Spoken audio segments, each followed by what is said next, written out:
Although we have a choice in becoming the people we strive to be, it is without a doubt that our childhoods shape us to a certain extent.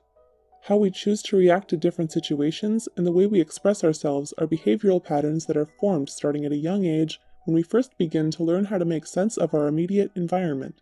Marriage and family counselors Dr. Milan and Kay Yurkovic discovered that everyone has a certain love style based on their upbringing. A love style is comprised of our tendencies and inclinations of how we respond to our romantic partners. By understanding how we love, we can learn how our love styles affect our relationships. Here are Dr. Milan and Kay Yurkovic's 5 love styles. 1. The pleaser. The pleaser often grows up in a home with an overly protective or angry and critical parent. As children, pleasers do everything they can to be good and be on their best behavior, so as to not provoke a negative response from their parent. Pleaser children don't receive comfort. Instead, they spend their time and energy giving comfort to their reactive parent. Pleasers are uncomfortable with conflict and deal with disagreements by often giving in or making up for them quickly. They usually have a hard time saying no, and because they want to minimize conflict, they may not be truthful and lie to avoid difficult confrontations. As pleaser children grow into adults, they learn to read the moods of others around them to make sure they can keep everyone happy. However, when pleasers feel stressed or believe that they are continuously letting someone down, they can have a breakdown and flee from relationships.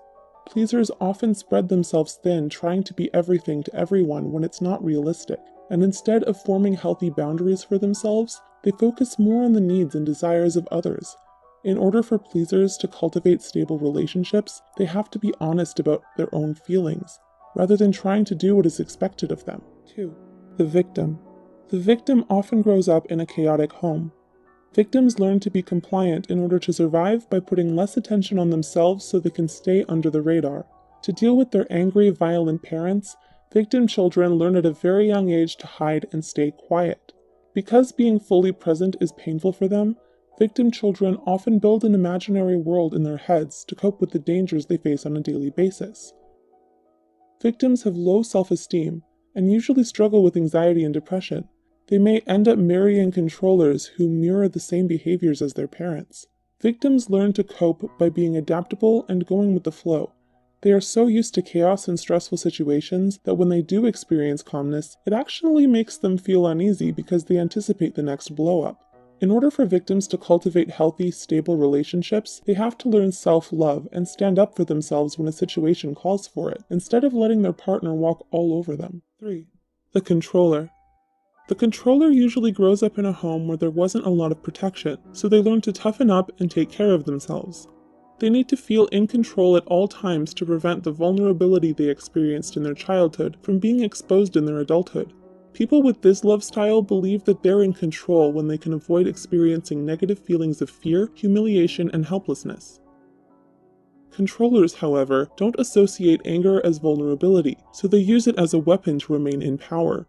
Controllers have rigid tendencies, but may also be sporadic and unpredictable. They don't like stepping out of their comfort zones because it makes them feel weak and unprotected.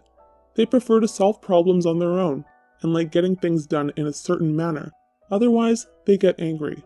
In order for controllers to form stable, long-lasting relationships, they need to learn how to let go, trust others, and keep their anger at bay. The vacillator. The vacillator often grows up with an unpredictable parent. As children, vacillators learned that their needs aren't their parents' top priority. Without consistent affection from their parent, vacillators develop a deep fear of abandonment. But when the parent finally feels like giving their time and attention to them, vacillators are usually too angry and tired to receive it. As vacillators enter adulthood, they try to find the consistent love they were deprived of as children. Vacillators have a tendency to idealize new relationships, but once they feel let down or disappointed, they grow dejected and doubtful. They often feel misunderstood and experience a lot of internal conflict and emotional stress within their relationships. They can be extremely sensitive and perceptive, which allows them to detect even the slightest change in others and know when people are pulling away. In order for vacillators to cultivate healthy, stable relationships, they need to learn how to pace themselves and get to know someone before committing too soon and getting hurt by their own expectations. 5. The avoider. The avoider often grows up in a less affectionate home that values independence and self-reliance. As children, Avoiders learn to take care of themselves starting at a very young age and put their feelings and needs on hold to deal with their anxieties of having little to no comfort from their parents. Avoiders tend to like their space and rely on logic and detachment more than their emotions. They get uncomfortable when people around them experience intense mood swings.